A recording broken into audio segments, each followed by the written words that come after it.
Okay, so this is the second part of my presentation. So yesterday I mentioned about classical theory and the gauge issues of cosmological perturbations, especially regarding the scalar perturbations. So today I will proceed to now move to the quantum theory for cosmological perturbations and the observable power spectrum or constrainable power spectrum.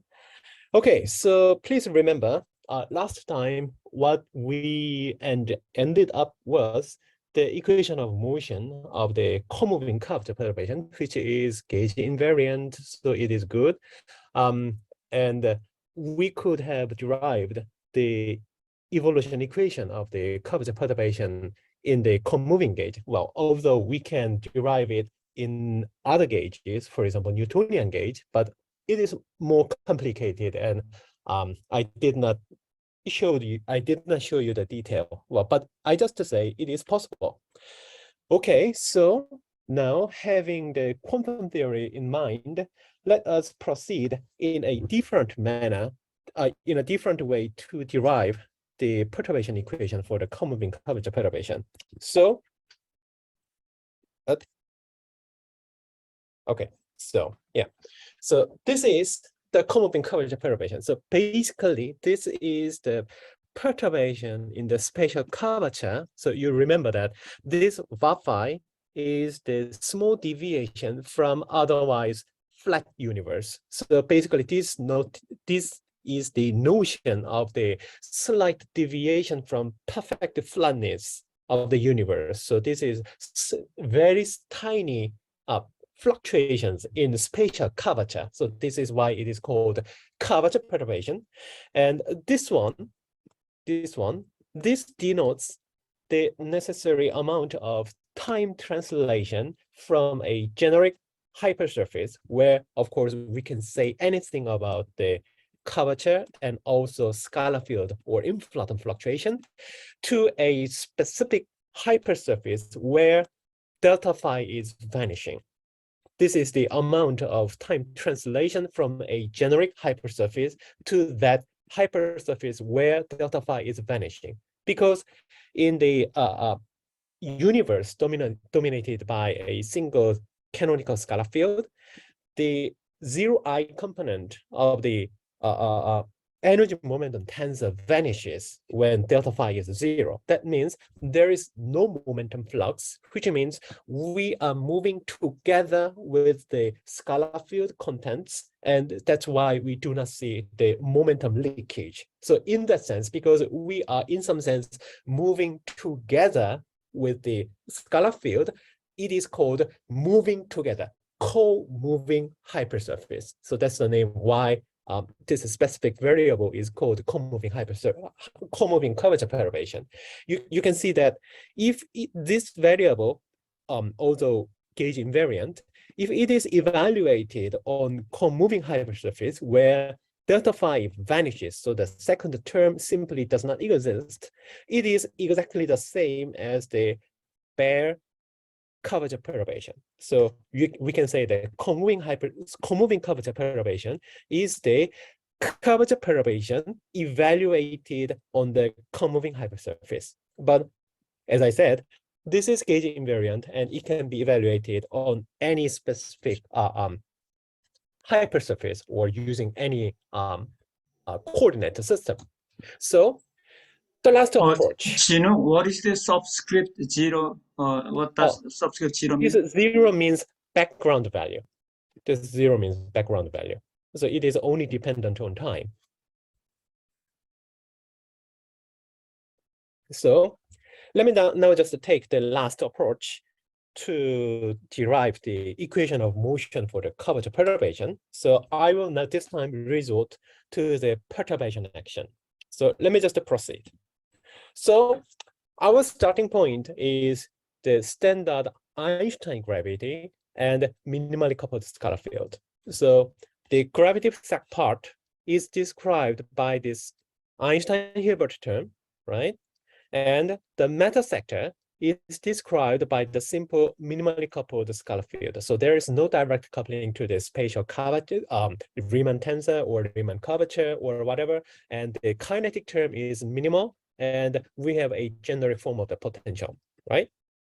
So our job is starting from this action, and we derive the equation of motion of the conmoving curvature perturbation, okay? So basically the procedure is very much straightforward. So we have the perturbations in the metric sector, right? We have a perturbation in the metric, so that will induce perturbations in the rigid scala and also the metric here and there. And also we have in the meta sector, scalar field fluctuations. So it will appear here in the kinetic sector and also in the potential. So what we have to do now is, including those perturbations, we expand everything up to the order we like, order in perturbation variables. So now remember, because we are at the moment interested in the linear perturbation theory, that is, we are only interested in the evolution of perturbations up to first power of perturbation variables. So we are not considering something like delta phi squared or something like that. We are not interested in that. So we will be only working up to, say, delta phi or curly r, something like that. So how we can derive the equations linear in those perturbation variables? Of course, if we are to derive the perturbation, the equation of motion of some variables, of course, we can derive it from the action by using the Lagrange equation. And because in deriving Lagrange equation, we are taking the derivatives of the Lagrangian with respect to the variables of our interest, the power of the variable in the Lagrangian is reduced by 1. So that means if we want to derive the linear equation of motion, we need the action quadratic in those variables. So that means we have to expand the action up to quadratic order in perturbation variables, every variable, right? So it is very much straightforward, but a little bit tedious, but it is in principle doable. Well, at least I did myself, so I believe you all can do it yourself. But anyway, so this is the conclusion. This is the conclusion. So remember, we have started with 4 scalar variables in the metric sector. A, that is the 0,0 component of the metric perturbation. And where is it? Yes. B, this is the scalar part of the 0i component. And Wi-Fi, this is the spatial part proportional to the background metric. In this case, delta ij, simply describing the flat universe. And E, this is in some sense off-diagonal component of the spatial metric perturbation. And finally, delta phi. This is the scalar field fluctuation. So I will not show you how you can arrive at this form. The detail is given, for example, the seminal review by Mukhanov, Feldman, Brandenberger, section 10 there. So if you are interested in the detailed steps, you may just follow the detailed steps given there, and you can derive the action yourself. It is really straightforward, I can say. But you need to be very careful in expanding all those variables, and you have to go through several times of integration by part. Anyway, in terms of conformal time, here prime is a derivative with respect to the conformal time, and this space-time coordinate is time part is now given in terms of conformal time rather than cosmic time. So this is the result, okay? So you can see that everything here are up to quadratic order, second order in perturbation variables, right? You see that Wi-Fi squared, A times Wi-Fi, right?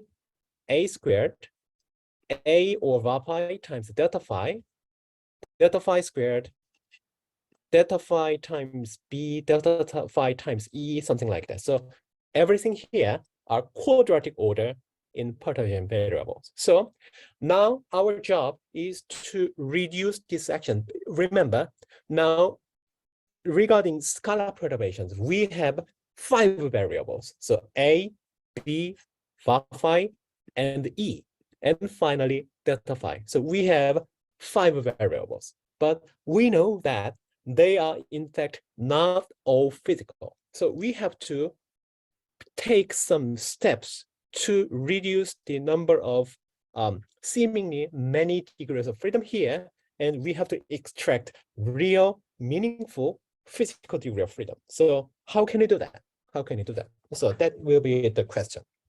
So what you have to notice first is that, okay, taking a look at this equation very carefully and concentrate on each variable. So have a look at var phi, okay? So, okay, we have var phi prime here, and just a bare var phi and something like that. And how about, for example, delta phi? Okay, we have delta phi here, right? And delta phi prime here, blah, blah, something like that. And how about E? We don't have E everywhere, but we have E prime here, all right? So now we have 2 more variables, A and B. So how about A? A is here, here, 네. and let's proceed. A, another A here, another A here, and another A here. So what can you see? There is no A prime term. Likewise, this is the only place B appears. You can see that B prime is not here. So that means A and B, if we derive the equation of motion of those variables, they do not have time evolution part, right? So the equation of motion for A and B will be just something like A is blah, blah, blah, or B is blah, blah, blah, right? There is no time evolution. A and B can be written through their equation of motion, can be written all the time in terms of other perturbation variables. So that means they are not dynamical variables, but their equation of motion is something to be valid all the time. So in that sense, those equations of motion, I mean, equations of motion for A and B are in fact called constraints because they should be valid all the time. So now we know that the time evolution is only given to var phi, delta phi, and E. These variables will experience time evolution, so they are dynamical. So what we can do is that we can transform the form of the Lagrangian into the first order form, I mean, the Hamiltonian form, such that it is given by the conjugate momentum times the time variation of the variable minus Hamiltonian. And additionally, because we have A and B are not dynamical variables, the form of the form they should appear is simply A and B times their own equation of motion or constraints. So this should be the structure of the Lagrangian because A and B are not dynamical variables. So this is the reason you remember last time when we solved in the comoving gauge, we could algebraically solve A and B without solving the differential equation. That's because by construction, they are not dynamical. So this is one character of general relativity. By construction, the 0,0 component and 0I component are not dynamical. They are just constraints to be valid all the time. So what we can do now is to transform this seemingly complicated form into this first order form. So we have to begin with finding the conjugate momenta of the dynamical variables. So of course you can find it by perturbing the Lagrangian in terms of the time variable of the time variation of the time variation of the corresponding perturbation variables. For example, the conjugate momentum of var phi is given by perturbing the Lagrangian with respect, oh, sorry, this is a typo. This should be va-phi, not phi. Perturbing the Lagrangian with respect to va-phi prime, then you can easily find that the perturbation, the conjugate momenta here, right? And on top of that, what you can see is that because this form up to here, right? Up to here and up to here are exactly the same with just different by factor 3 or something like that. So you can immediately see that by combining these two, the conjugate momenta of va-phi and E, you can express B minus E prime. Remember, it appears only once here, right? You can easily replace this term in terms of the combination of the conjugate momenta. Also, you can replace delta phi prime in terms of the conjugate momentum of delta phi. Then you end up with this form. All right. This seems a little bit complicated, but the structure is now clear. So this first line is basically the form of the conjugate momentum times the variable, the time variation of the variables. And the second and third line are the Hamiltonian, basically. And the last line, you see something multiplied by A and B is multiplied by something, right? So the last line denotes the constraint part. So the terms multiplied in front of A and B should disappear. That is the constraints, right? So what we can see is that the coefficient of B is just the conjugate momentum of E variable. So if we plug this back, you can see that it drops off. Although the off-diagonal component of the spatial-metric perturbation seems to be dynamical, but in fact, it is not. After imposing the constraints, it just disappears. So this disappears, and also this disappears, and well, we only have one combination variables. That is either, then we have only two variables here. You can see that, right? Delta phi and va-phi. And by solving this part, or by setting up this whole part to be vanishing, we can choose one of them. We can choose either we write va-phi in terms of delta phi, or the other way around. We choose to write delta phi in terms of va-phi. We can choose one of them. So let's choose to work in va-phi. So we eliminate the conjugate momentum of delta phi in favor of va-phi. Then after some arrangement, this is the final form you will end up with. So it seems a little bit complicated, but you can see that the same form repeatedly appears. So you can see that this form, this specific combination appears here, here, and here, right? And also this specific combination appears here, here, here, and also here. So that means we can simply redefine the variables in such a way that we define curly R here, and we define the conjugate momentum. Then the final form of the action is really simple. This is the final form. This is the final form. So you can see that now we have basically the perturbation variable time variation times conjugate momentum minus Hamiltonian. And you see that now there is no constraint anymore. So this is the quadratic order action without any constraints. So this is the physical variable. So this is our final conclusion. So this is the reduced action for the co-moving curvature perturbation. Well, of course, at this stage, when you are solving the constraints for A, you may work instead of bar phi, you can choose to work in terms of delta phi. That's also possible, perfectly fine. And you can also do that. Then the final action will be written in terms of delta phi only. There will be no bar phi. You will end up with delta phi action.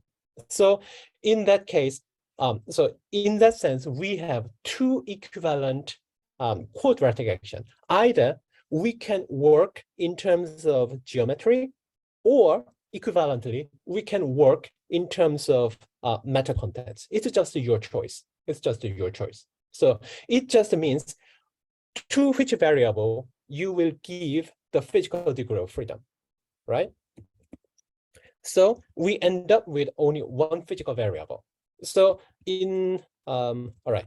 So let me just take first the final step. So this is fine, but let me just modify the action a little bit in such a way that we can end up with some more familiar form of the action. So by using the Hamiltonian equation of motion, we can replace the conjugate momentum in terms of R. So once you plug this back into the action, then this is the final result you will end up with, right?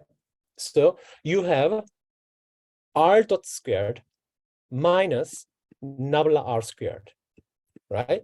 So you can very easily derive the corresponding equation of motion, which is precisely the same as before.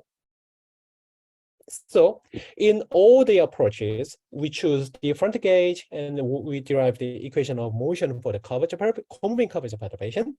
We from the beginning set up the comoving gauge and derive the equation of motion of the comoving curvature perturbation, or we set up the quadratic action and derive the equation of motion for the comoving curvature perturbation. They are all equivalent. We end up with the same equation of motion, right? And here is probably good to mention why eventually we end up with only one single degree of freedom. So to begin with, we had 5 variables, you remember, right? A, B, var phi, E, and delta phi.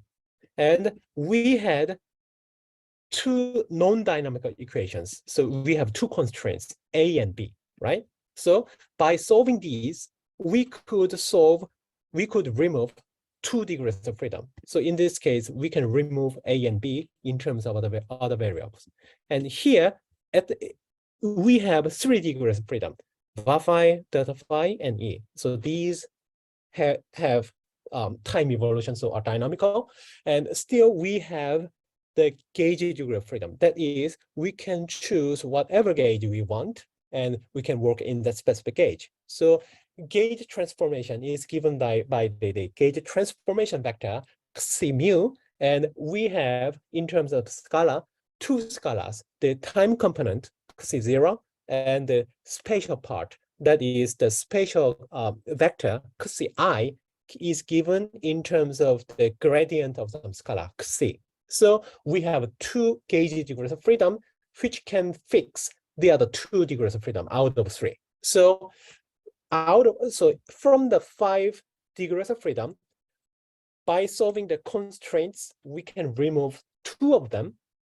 And by fixing the gauge or choosing the gauge, we can further remove 2 of them. So out of 5, we remove 2 and additionally 2. So we end up with only 1 single degree of freedom. So that is, in this case, comoving curvature perturbation. So this is one good reason why we can work in terms of the comoving curvature perturbation. Well, of course, gauge invariance or the reduced number of degree of freedom does not mean that we should work with the comoving curvature perturbation, but it just says we can work with comoving curvature perturbation. So there should be some other good reasons why we should work with comoving curvature perturbation. So I will tell you the other reason very soon. But anyway, so any question up to now? Any question up to now? Gino, about some notations, when you put prime, is a derivative with respect to what? Conformal time. conformal time. So the Dot is cosmic time. So you see cosmic time, and del is and the T spatial gradient, I guess. that is nabla. Yes, this is spatial gradient. And the top line, last one, that's the Yeah. three-dimensional Laplacian or something. Yes, three-dimensional Laplacian. But when you wrote the action, so most of the fields only the cosmological time tip in the when you first wrote 5 fields from the beginning, or 5 or 6. Here it is in terms of conformal time, and you see the time derivative is written in terms of prime. So let's say 5 field was put by hand. Is that right? In addition to the metric. This one. I mean not the verify, but the 5 field. So my question is this one. So out of this 5, what you said 5 Yes. scalars. Yes. So you said 2 through the constraint so GAN, and also the by gauge choice the other 2 GAN. So only one physical gauge invariant scalar degree freedom left, right? Yes. So so does it mean that if we did not have any extra sources given by 5 field, then there cannot be any the non-trivial or meaningful metric perturbation at all?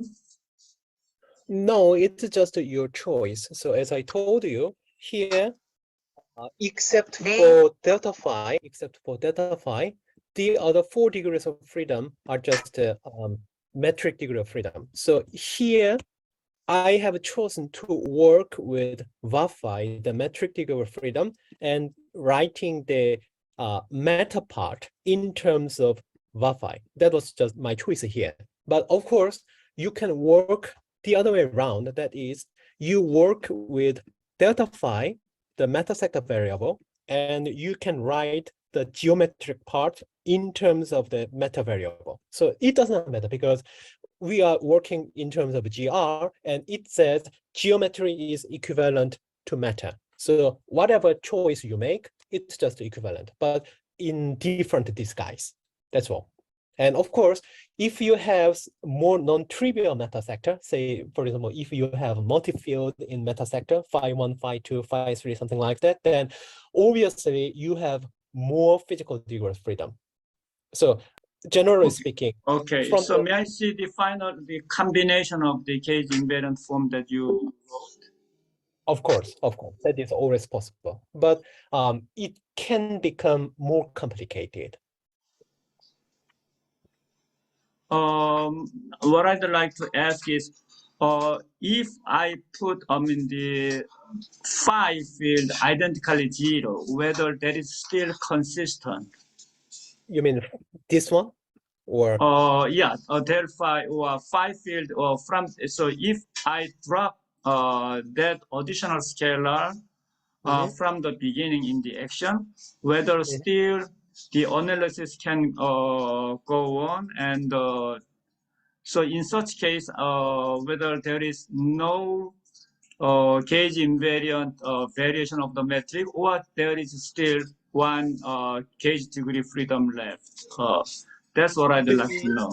Do you mean you just drop delta phi from the beginning? Yeah, from the beginning, if I do not have any source for the metric, okay, then maybe there's no problem. There's no problem. So say that if you drop delta phi from the beginning, right? If you drop delta phi from the beginning, then what you will have is, of course, here's no this guy, and everywhere delta phi does not exist, right?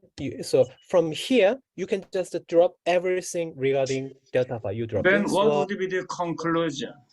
The conclusion is the same. Then because you have dropped the one perturbation variable, one dynamical variable from the beginning, when you solve for this, right? When you solve for this, then E is gone. And from these constraints, you only have var-phi part. You only have the first term, this term, and you have these two terms.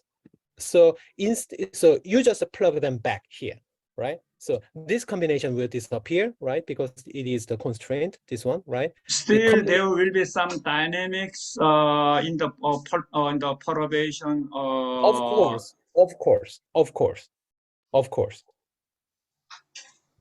No, if there is no meta field in the beginning, then then no because I degree mean so it seems that the phi is very crucial. That's my impression somehow. Phi is somehow very there what? is no degree freedom.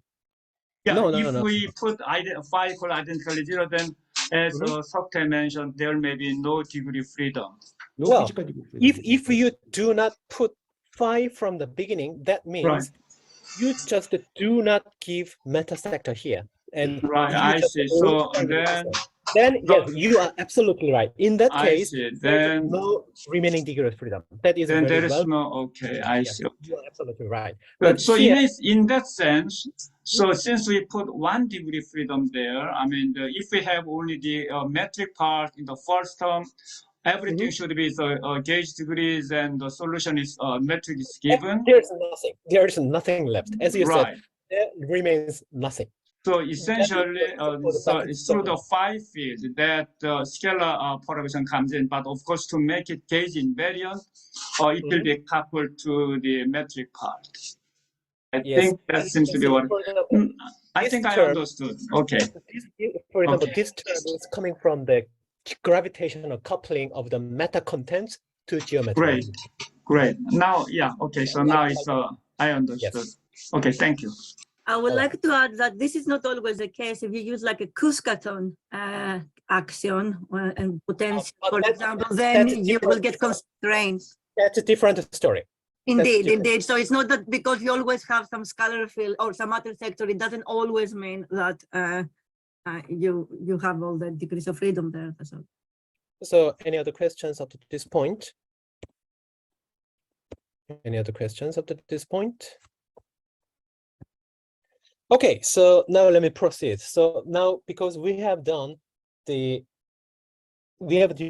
equation of motion from the quadratic action, now we can ready to jump into the quantization process. So have a look at this last form once again. So you can see that it is basically some combination of the kinetic term, except for this seemingly uncomfortable time-dependent coefficients. So you may be tempted to redefine this variable curly r a little bit in such a way that you can absorb this time-dependent variable into the dynamical variable, right? Indeed, that is possible by defining a time-dependent background function z, which is given by this combination, and redefine the convex curvature perturbation by multiplying that time-dependent function z.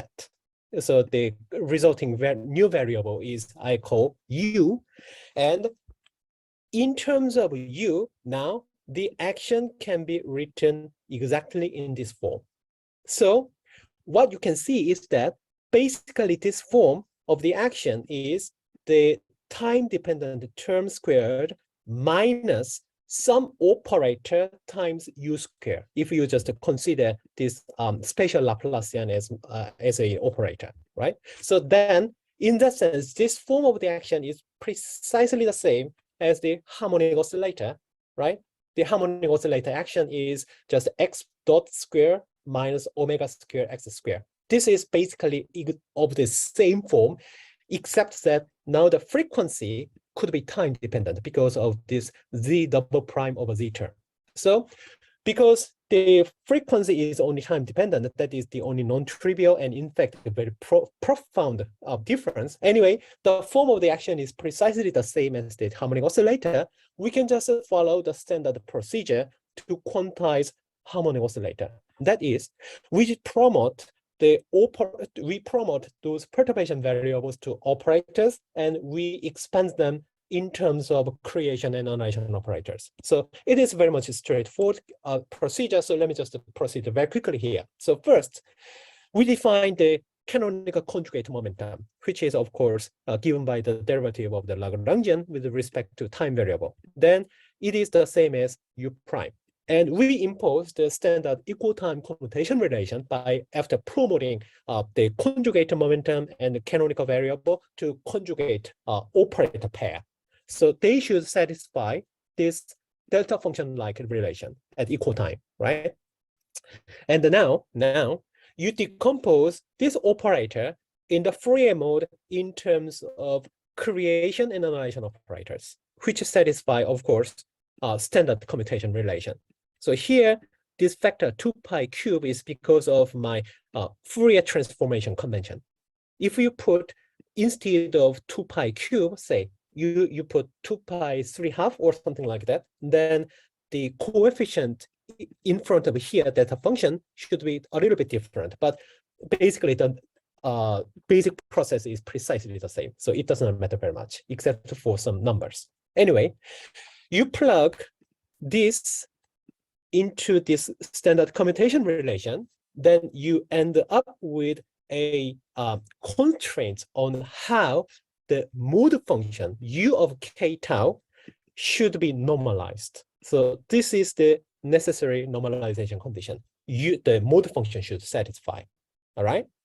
So what we have done at this point is we just followed, because the form of the action is precisely the same as that of a harmonic oscillator, we just applied our standard wisdom to quantize harmonic oscillator. That is, we promote the canonical conjugate pair to operators, which satisfy the standard commutation relation, and we expand the operator in terms of creation and annihilation operators, right? Very much a standard way.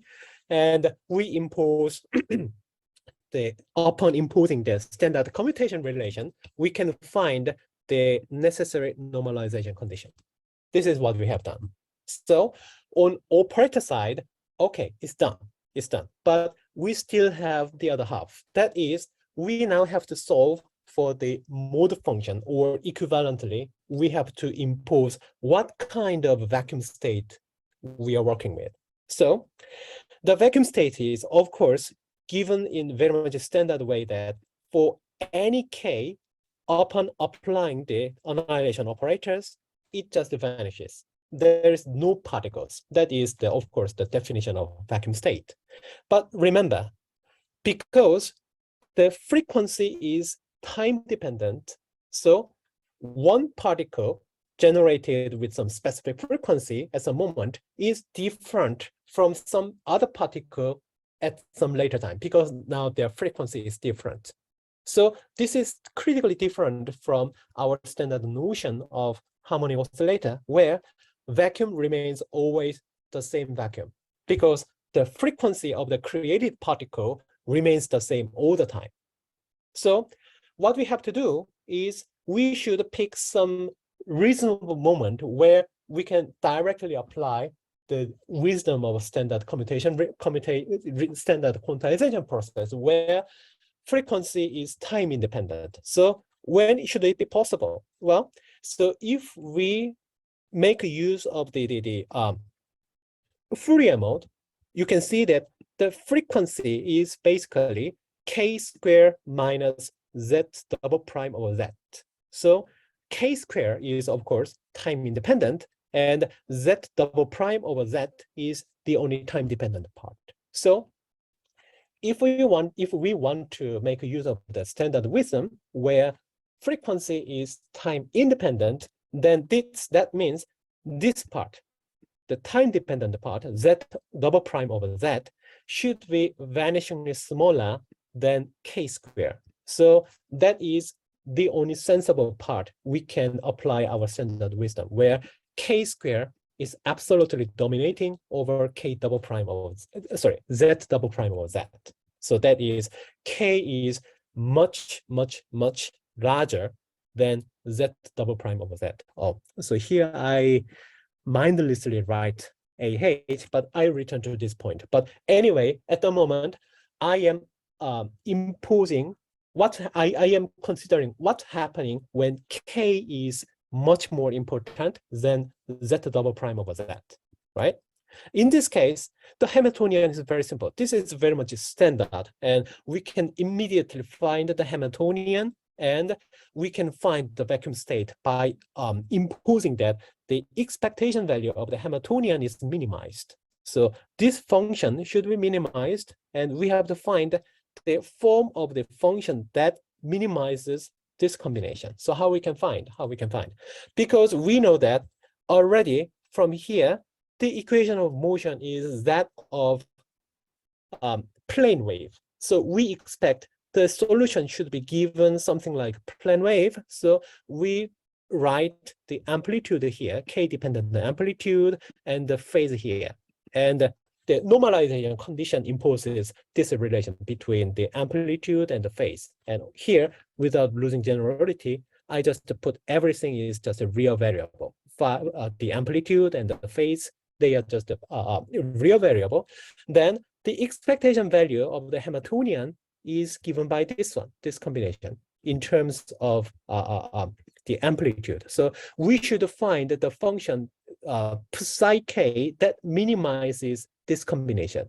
And you can find the necessary mood function amplitude, and by plugging this back into this normalization condition, you can find out the phase. So this is the mood function solution when K is much more dominating in the equation of motion. And you can easily notice that this is precisely the same as the Minkowski spacetime massless scalar field solution with positive energy. So we can recover what is written in the first part of any quantum field theory textbook, right? So probably we can result, we feel relaxed, we are on the right track, and we can just keep proceed what's happening further. So at some later moment, as I told you, the frequency is time dependent. So the mood function is not the same, or vacuum is not the same, right? So we have to find at some later time, some different time, we should expect the mood function solution or the vacuum should be different from the previous one. So at some different times, say at tau 1, some later time from tau 0, the moment we have just considered, it can be expanded in terms of different creation annihilation operators and also different mood function solution. And of course here, the vacuum should be different, right? And thanks to the linearity of quantum mechanics, those variables, the new operators and new mode function, are related by linear transformation, so-called Bogoliubov transformation. That is, the new mode function is a linear combination of the mode function and the complex conjugate of the mode function with a complex k-dependent coefficient, where this k-dependent coefficient should always satisfy this relation. Then you can easily see that also, like I did not write here, sorry, I just forget to write, and this creation and annihilation operators should be also transformed in very similar way linearly. Then that means now the vacuum, for example, the vacuum at tau 0, which is annihilated by this A operator, is no more annihilating the vacuum at tau 1, which is annihilated by B operator, which is a linear combination of A and A dagger, right? So the vacuum is no more the same. So what happens then is that let's consider the number operator of B particle, right? This is, of course, you know that this is B dagger B. If you take the vacuum expectation value with respect to the initial vacuum at tau 0, it is, you see, non-zero. That is, even if we have started from vacuum initially, that is the state without any particle, at some later time, we find that that vacuum is filled with non-vanishing number of B particle. That is, out of nothing, we have something. So this is the so-called gravitational production of particles. So even if we have started from nothing, as time goes on, because the background is time evolving, and so is the vacuum states, we are filled with perturbations. So this is how perturbations are generated in the time-dependent background. So, and this is the origin of the generation of perturbation during inflation. So any questions up to this point?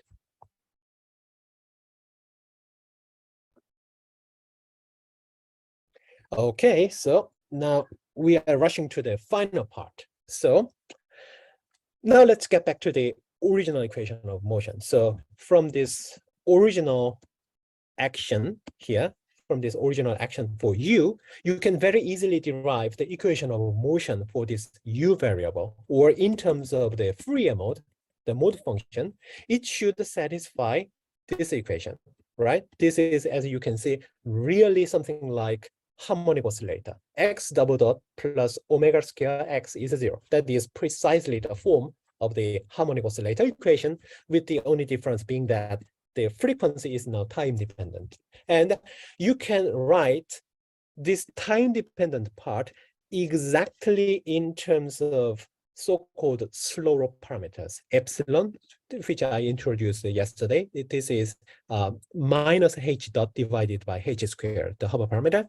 And epsilon is another slope parameter, which, oh, sorry, this is another typo. It's not h, but it is epsilon. So it means basically how quickly epsilon, the first slope parameter, varies. So we need those two combinations. So this is exact relation. So there's no approximation. And for later convenience, we define this whole part as in this form: the conformal time squared times nu square minus 1/4. And nu square is defined by 9/4 plus slope parameters. Okay.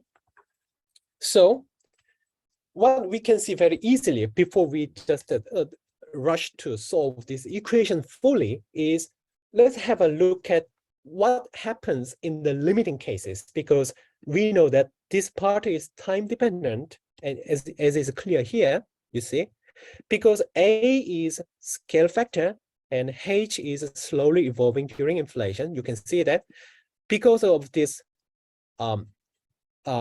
scale factor, this time-dependent term will become increasingly important at later times. So at early times, k-squared term is important, and at later time, this term is important. So let's see what happens in those simpler limiting cases. So first, if you take k-square is more important than this time-dependent second term, that's double prime of that, and you can see that here, the leading term of z prime over z is basically a square h square. So, and this is why I mindlessly write here k is much greater than ah. Anyway, so basically we are comparing k square is greater or ah squared is greater. So the first term is greater. That means ah is smaller than, sorry, k square is greater than ah squared. So in this case, it is just a simple harmonic oscillator equation, and we know the solution here. This is the plane wave solution, as we have already seen. How about the other case? How about the other limit is this second term, ah squared term, is much more important. Then this equation of motion becomes this one, and you can immediately see that u is directly proportional to z, right? So before I move on, so what is meant by these limiting cases, k versus ah? So you know that k is the wave number, which is the reciprocal of the corresponding wavelengths. So basically, we are comparing a perturbation mode with length scale 1 of k versus the cone-moving Hubble horizon 1 over AH. So if the length scale is greater than Hubble scale, this means the typical wavelength scale is greater than the Hubble horizon. That means the corresponding perturbation mode is outside the horizon. So this is what we call so-called super horizon scale. K is smaller than AH.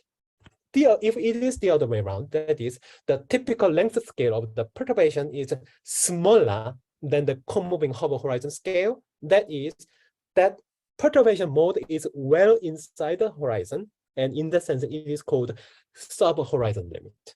So this limit, k is greater than AH, is the sub-horizon mode, and this is perfectly making sense that we end up with a harmonic oscillator equation, because if a mode is deep inside the horizon, there's no difference for such a mode from the Minkowski spacetime, because the typical length scale of that perturbation is so small that it does not fill the overall curvature scale of the universe, that is 1 over h. So it behaves as if it is in the Minkowski spacetime. So it just follows simple harmonic oscillator equation. That is the massless scalar field plane wave solution.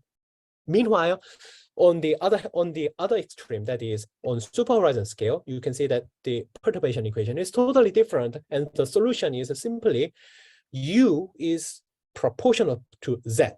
And what it means is that, remember, our cone-moving curvature perturbation is defined by U divided by Z, and we said this is proportional to each other. They are proportional to each other. So their ratio remains constant.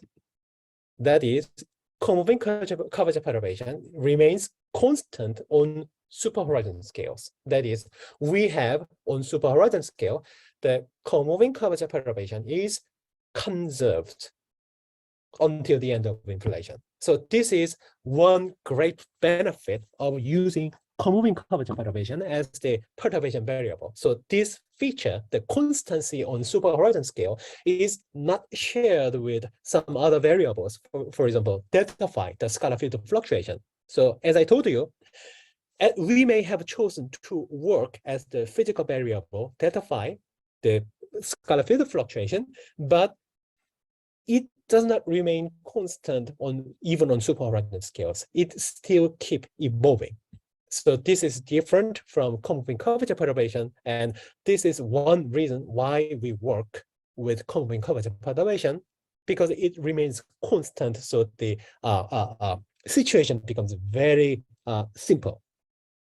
Okay. So what would be the general mode function solution? So if you solve this equation, if you look at any mathematical physics book, or you just run it using Mathematica, the solution is given in terms of the Bessel function. But for later convenience, let me just write, instead of Bessel function, in terms of Henkel function. Here, the nu, you remember, nu is this combination, 9 over 4 plus several Soloro parameters. For convenience, I just set it to be constant. So we have basically two unknown coefficients, C1 and C2, right? So to fix the coefficients C1 and C2, we consider the boundary condition that at early times when K eta, or equivalently K over AH, goes to infinity, we should recover the massless positive frequency solution. And by imposing that, by using the asymptotic form of the Henkel function solution, we can set C1 is non-zero with this some a little bit complicated coefficient, and just C2 is just a 0. So that is the general mode function solution. We have the Henkel function solution. And just one comment is that especially important case is when nu is precisely 3/2. If nu is precisely 3/2, that means these slower parameters are all set to be 0. Or in other words, I am taking perfect de Sitter limit where Hubble parameter h remains constant, so that the variation of the Hubble parameter, that is epsilon, is 0, and accordingly, eta, the time variation of epsilon parameter, also vanishes. In that case, it is given by this very simple form of the solution. And here you can immediately see that when k eta goes to infinity at very early times, you can just simply drop this second term and you end up with only the first term, which is precisely the massless scalar field plane wave solution with positive frequency. Okay, so far everything is consistent. Very good, very good. So let me just take the last step. So what we are talking about is perturbations, right? It's perturbations. And as Seok-Chan explained nicely yesterday, perturbations are stochastic. I mean, they are just a random variable. So if you just pick up a very specific perturbation and say, oh, this perturbation is blah, blah, blah, it does not make very much sense because it is random variable. So if you choose some different location or different K mode and talk about the properties of those perturbations, it can be also random. It can be something totally different from what we have just talked about different perturbations. So in that sense, what is meaningful regarding those a bunch of random variables is that what is the statistical properties they are following. And one very useful way to characterize those statistical properties is to compute the correlation functions.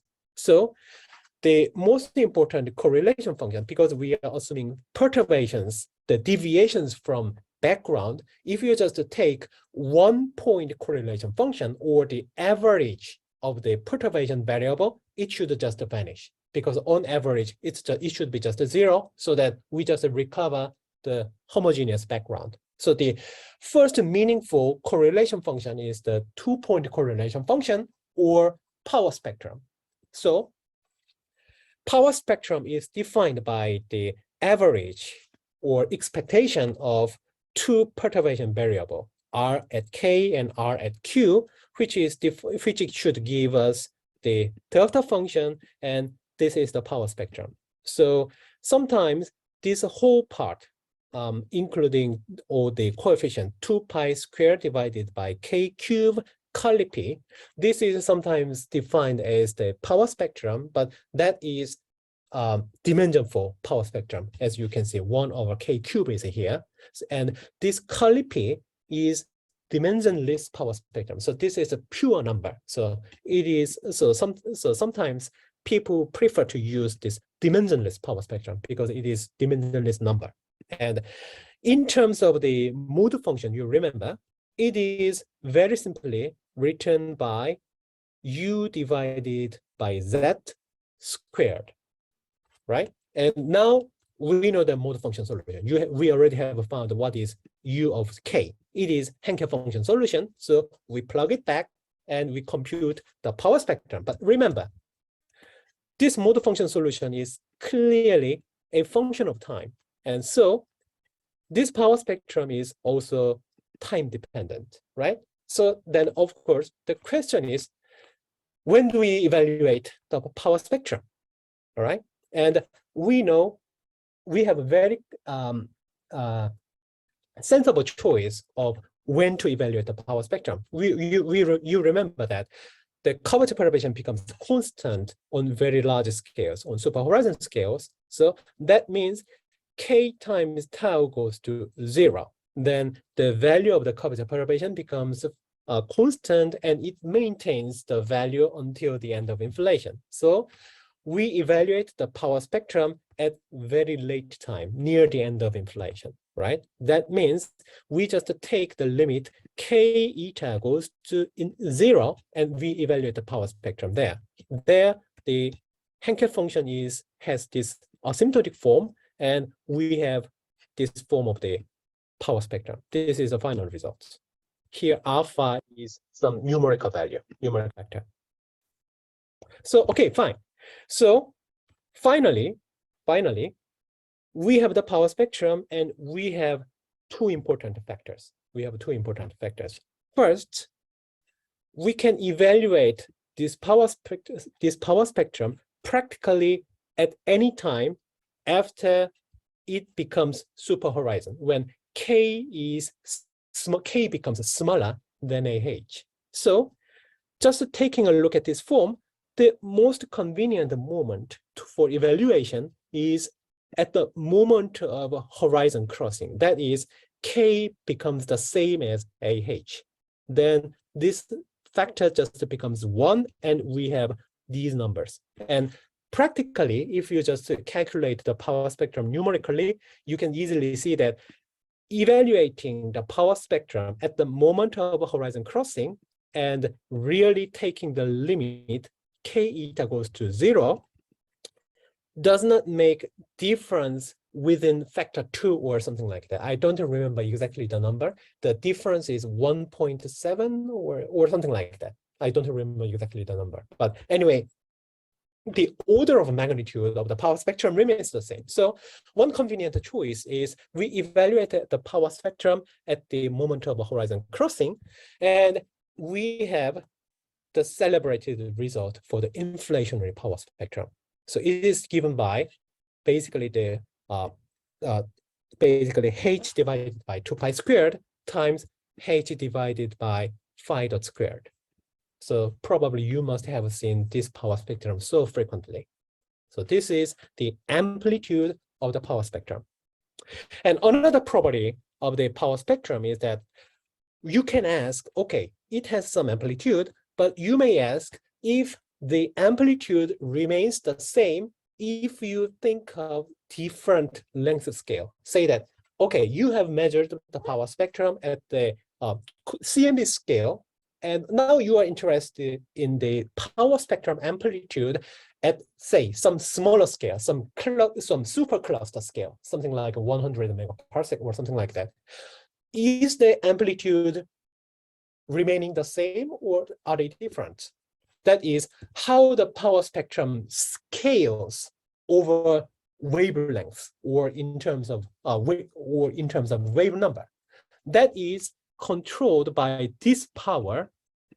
K is given by this power. So it is called spectral index. So we usually assume for simplicity, as the simplest choice, we assume the power spectrum is scaling as a power law, like this one.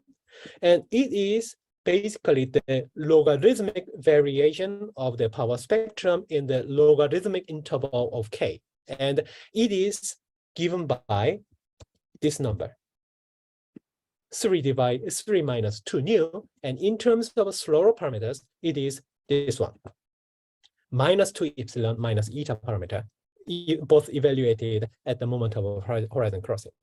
So these two, amplitude and the tilt or spectral index, are of prime importance in constraining inflations from observations. So what we can observe now is the temperature correlation function of the cosmic microwave background, or the correlation function of galaxy distribution. And basically, they are given by convoluting the primordial power spectrum, this power spectrum, with some known transfer function, right? So if we can precisely measure the temperature fluctuations on the CMB or the distribution of galaxies on very large scale, we can take the inverse convolution process and we can constrain what is the properties of the power spectrum, that is the amplitude of the power spectrum and the scaling of the power spectrum. And indeed, that is the job recently done, for example, by Planck satellites. So at the reference scale, I remember it is 0.05 inverse megaparsec scale. The amplitude of the power spectrum and the running tilt of the power spectrum is very well constrained. You can see that, for example, the level of constraining the spectral index is almost kind of 5 sigma level departure from 1. So from 1, the spectral index is not 1 at 5 sigma level or something like that. So this is a really huge advancement. And likewise, the power spectrum amplitude. Okay, so I think it should be a good moment to stop. To summarize, we have considered the cosmological perturbations during inflation, and we should have chosen a good choice of perturbation variables, gauge invariant and several and constancy on superhorizon scales, so that we can constrain them very easily. And one good choice is so-called co-moving curvature perturbation, and we can constrain the properties by from the amplitude of the power spectrum and the scaling or running of the power spectrum in terms of a spectral index. Both of them are very well constrained by observations. So I think it should be a very good moment to stop here. I think the rest part, how large scale structure can constrain the primordial part, or primordial part can affect the large scale distribution of galaxies, will be covered by Stephen later time. So let me just stop here. Thank you very much. Okay, thank you for a nice review of cosmological perturbations. It's time for question. Any question?